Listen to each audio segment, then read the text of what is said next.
আল আকসা foundation তরুণ ও যুবকদের foundation পঞ্চম প্রতিষ্ঠা বার্ষিকী উপলক্ষে আজকের সদস্য সম্মেলনে উপস্থিত সম্মানিত সভাপতি, সম্মানিত সঞ্চালক, উপদেষ্টা মণ্ডলী, আমন্ত্রিত অতিথিবৃন্দ এবং আল আকসা ফাউন্ডেশনের সম্মানিত সদস্যবৃন্দ, অত্র এলাকার বিভিন্ন সামাজিক সংগঠনের সদস্যবৃন্দ, সবাইকে ঈদের শুভেচ্ছা, ঈদ মোবারক।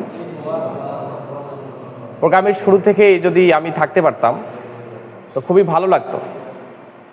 তারপরও আমি যখন আসছি তখন সম্ভবত নাজাদ ফারুকি নামে একজন আলোচনা করছিল, অত্যন্ত চমৎকার আলোচনা, এবং উনি সম্ভবত নাই, চেহারা দেখতে পাচ্ছি না।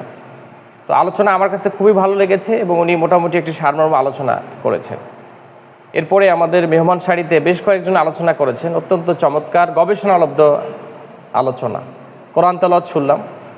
সব মিলিয়েই আল আকসা ফাউন্ডেশন গোছালো, শৃঙ্খলিত, অনেক স্মার্ট একটি সংগঠন আমার কাছে মনে হচ্ছে। এবং এই সংগঠন যদি